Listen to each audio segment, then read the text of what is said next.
Welcome back everyone. Welcome to civil service study practice set number ये 380 I test series UPPSC RO के लिए चल रही है। प्रैक्टिस करेंगे इसमें हम जीएस के प्रश्नों पर और उसमें भी करंट अफेयर्स के प्रश्न होंगे।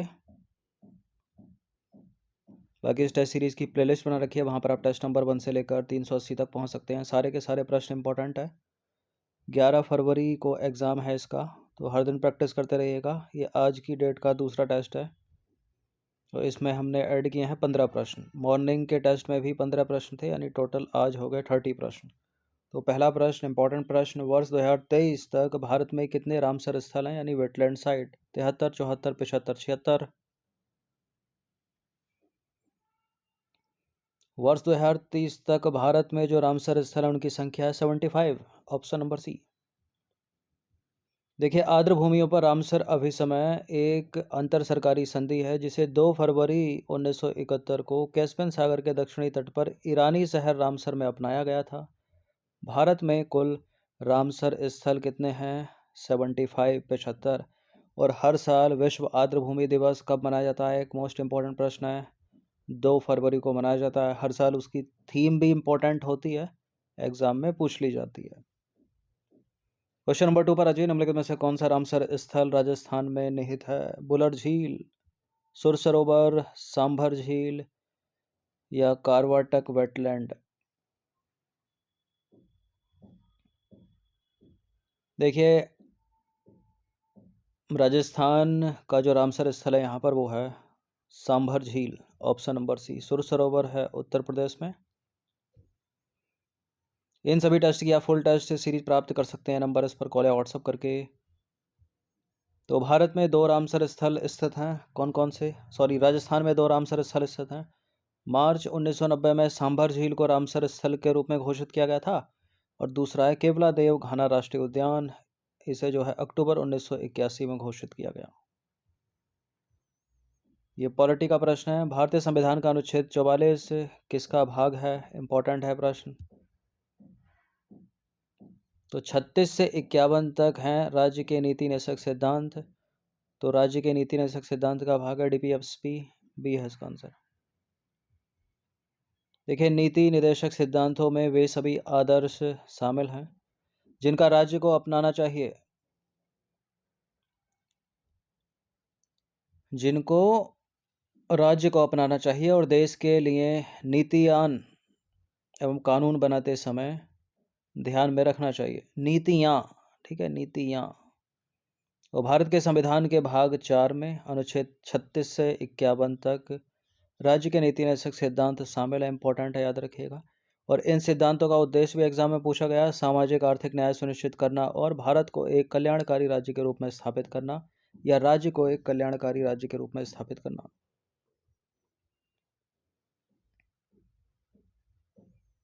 क्वेश्चन नंबर 4 पर आ जाइए। निम्नलिखित में से किस संवैधानिक संशोधन अधिनियम द्वारा प्रस्तावना में यानी हमारी उद्देशिका में, अंग्रेजी में प्रियम्बल बोलते हैं, समाजवादी और धर्मनिरपेक्ष शब्द जोड़े गए? बहुत पूछा गया है प्रश्न, हर एग्जाम में पूछा गया। और इसका उत्तर है 42वां संविधान संशोधन अधिनियम, ऑप्शन नंबर ए। इसको मिनी कॉन्स्टिट्यूशन भी कहा जाता है इस संशोधन को। तो उस समय प्रधानमंत्री थी इंदिरा गांधी। तत्कालीन प्रधानमंत्री इंदिरा गांधी के द्वारा लगाए गए आपातकाल के दौरान संविधान यानी 42वें संशोधन अधिनियम 1976 में हुआ। ये समाजवादी और धर्मनिरपेक्ष शब्द हमारी प्रस्तावना में जोड़े गए संविधान की। और भारत के संविधान में अंतर्निहित दर्शन को उद्देश्य संकल्प में संक्षेपित किया गया था। संविधान की प्रस्तावना उद्देश्य संकल्प में निहित आदर्श को शब्दों में व्यक्त करती है। 5वां प्रश्न है, निम्नलिखित में से कौन सा भारत में समान नागरिक संहिता वाला एकमात्र राज्य है?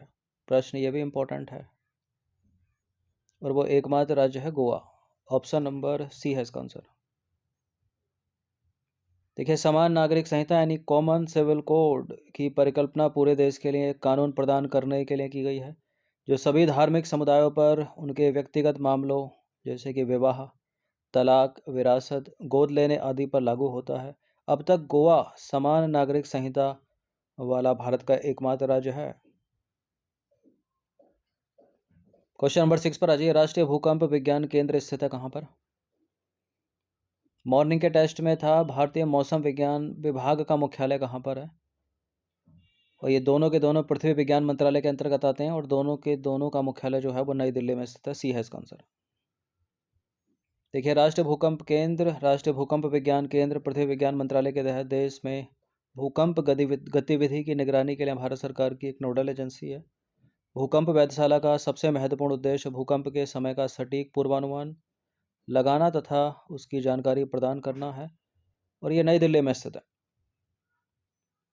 आरबी गोल्ड निम्नलिखित में से किस मुख्य खाद्य पदार्थ की एक किस्म है? मक्के की, बाजरे की, गेहूं की, चावल की? तो यह है चावल की यानी धान की।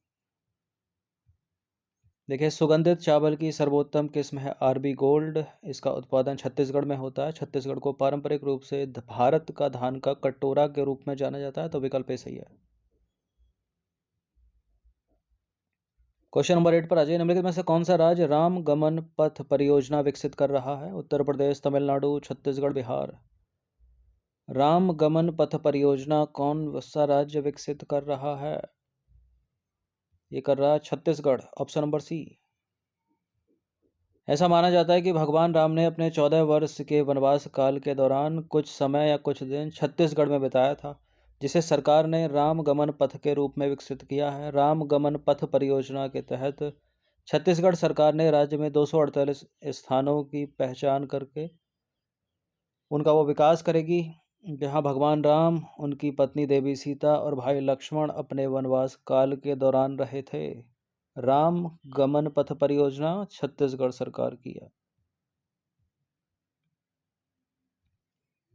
क्वेश्चन नंबर 9 पर आ जाइए। प्री जीएसटी व्यवस्था के लिए वन टाइम सेटलमेंट 2023 योजना शुरू की है किसने? प्री जीएसटी व्यवस्था के लिए वन टाइम सेटलमेंट 2023 योजना ये की है हरियाणा सरकार ने, ऑप्शन नंबर डी है इसका आंसर। देखिए, प्री जीएसटी व्यवस्था से संबंधित लंबित कर भुगतानों के निपटान के लिए वन टाइम सेटलमेंट 2023 योजना शुरू की गई है और यह योजना 1 जनवरी से 30 मार्च 2024 तक रहेगी हरियाणा में। क्वेश्चन नंबर 10 पर आ जाइए। निम्नलिखित में से किस देश की सीमा कैस्पियन सागर से नहीं लगती है? मोस्ट इंपॉर्टेंट प्रश्न, ठीक है, और बहुत पूछा गया है प्रश्न। TARI इसकी ट्रिक है, यानी तुर्कमेनिस्तान, अजरबैजान, रूस, ईरान और कजाकिस्तान। ठीक है, रूस, तुर्कमेनिस्तान, ईरान और कजाकिस्तान होना चाहिए, अजरबैजान होना चाहिए। यहाँ उज्बेकिस्तान लिखा है तो इसी की नहीं लगती, बी है इसका आंसर। तो ज्योग्राफी का एक इम्पॉर्टेंट प्रश्न, जितने भी सागर महासागर हैं उनसे सीमा बनाने वाले देश हमेशा याद रखिएगा। बहुत पूछा गया, कैस्पियन सागर, लाल सागर, काला सागर, भूमध्य सागर और एरल सागर। एरल सागर तो केवल 2 के साथ ही सीमा बनाता है। तो कैस्पियन सागर जो है सतह क्षेत्र द्वारा मापे जाने पर यह पृथ्वी का सबसे बड़ा अंतर्देशीय जल भंडार है। इसकी सीमा रूस से लगती है उत्तर पश्चिम में, अजरबैजान से लगती है पश्चिम में, ईरान से लगती है दक्षिण में, तुर्कमेनिस्तान से लगती है दक्षिण पूर्व में, कजाकिस्तान से लगती है उत्तर पूर्व में। तो किससे नहीं लगती? उज्बेकिस्तान से। उज्बेकिस्तान की जगह क्या होना चाहिए था? अजरबैजान होता या कजाकिस्तान होता। बाकी ईरान की जगह इराक भी दे सकता है, कुछ भी दे सकते हैं एग्जामिनर। नंबर 11, निम्नलिखित में से किस वर्ष में भारतीय वन्यजीव संरक्षण सोसाइटी की स्थापना की गई थी? भारतीय वन्यजीव संरक्षण सोसाइटी की स्थापना की गई थी 1994 में, 1994, ऑप्शन नंबर ए है इसका आंसर। तो भारतीय वन्यजीव संरक्षण सोसाइटी की स्थापना वर्ष 1994 में वेलिंडा राइट के द्वारा की गई। इसका उद्देश्य है जागरूकता, समर्थन और प्रशिक्षण के माध्यम से लुप्तप्राय प्रजातियों तथा उनके आवासों की रक्षा करना। 12वां प्रश्न है, सोन नदी का उद्गम निम्नलिखित में से किस पहाड़ी से होता है? अनामलाई की पहाड़ी, नीलगिरी की पहाड़ी, अमरकंटक की पहाड़ी। आसान सा प्रश्न, बोनस अंक वाला प्रश्न होता है इस तरह का। अन्नामलाई, नीलगिरी की पहाड़ी दक्षिण भारत में, इनको तो सबसे पहले एलिमिनेट कर दीजिए। अमरकंटक की पहाड़ी, ऑप्शन नंबर ए। तो सोन नदी जो है मध्य भारत की एक 12 मासी नदी है और छत्तीसगढ़ में अमरकंटक पहाड़ी से निकलती है ये। और यह जो नदी है जिन राज्यों से होकर बहती है वो कौन कौन से राज्य हैं? एक तो खुद छत्तीसगढ़ हो गया, मध्य प्रदेश हो गया, उत्तर प्रदेश भी है और बिहार भी है। और अमरकंटक के पठार पर जलप्रपात यानी वाटरफॉल का निर्माण भी करती है सोन नदी। निम्नलिखित में से कौन सा टाइगर रिजर्व बिहार में स्थित है? पन्ना टाइगर रिजर्व, दुधवा राष्ट्रीय उद्यान, Dudhwa tiger reserve, Valmiki tiger reserve, Kamalang tiger reserve. Dudhwa राष्ट्रीय उद्यान या दुधवा टाइगर रिजर्व ये तो है उत्तर प्रदेश में, पन्ना है एमपी में, बहुत पूछा गया पन्ना। वाल्मीकि टाइगर रिजर्व है बिहार में और एकमात्र। देखिए, वाल्मीकि बाघ अभ्यारण्य बिहार का एकमात्र बाघ अभ्यारण्य है। यह बिहार के पश्चिमी चंपारण जिले में स्थित है। ये अपने आप में इंपॉर्टेंट प्रश्न है, बीपीएससी में कई बार पूछा गया। और यह भारत में हिमालय तराई वनों की सबसे पूर्वी सीमा का निर्माण करता है। क्वेश्चन नंबर 14 पर आ जाइए। निम्नलिखित में से कौन सा क्षार चूने के पानी में पाया जाता है? कौन सा है? Ammonium hydroxide, potassium hydroxide, calcium hydroxide, magnesium hydroxide. Hydroxide सभी में कॉमन है। अब बताइए, पोटेशियम होगा, कैल्शियम होगा, मैग्नीशियम होगा या अमोनियम होगा? इसका आंसर है calcium hydroxide, option number A. जाने कैल्शियम हाइड्रोक्साइड के बारे में। तो इसका उपयोग अतिरिक्त अम्लता को बेअसर करने के लिए किया जाता है। उदाहरण के लिए झीलों और मृदा अम्लीय वर्षा से प्रभावित होती हैं। कैल्शियम हाइड्रोक्साइड जल में घुलकर चूने का पानी बनाता है, जिसका उपयोग कार्बन डाइऑक्साइड का परीक्षण करने के लिए किया जाता है। कैल्शियम हाइड्रोक्साइड का जो पीएच मान होता है वो होता है 9 से 11.5 के बीच, यानी ये क्षारीय हो गया। ठीक है, 7 के ऊपर क्षारीय होता जाता है और 7 के नीचे अम्लीय होता जाता है। क्वेश्चन नंबर 15 पर आ जाइए और ये प्रश्न अंतिम प्रश्न है। कोयले की निम्नलिखित में से कौन सी किस्म में कार्बन की सबसे कम मात्रा पाई जाती है? कभी कम पूछ लेगा, कभी सबसे अधिक पूछ लेगा, कभी घटते बढ़ते क्रम में भी पूछ लेगा।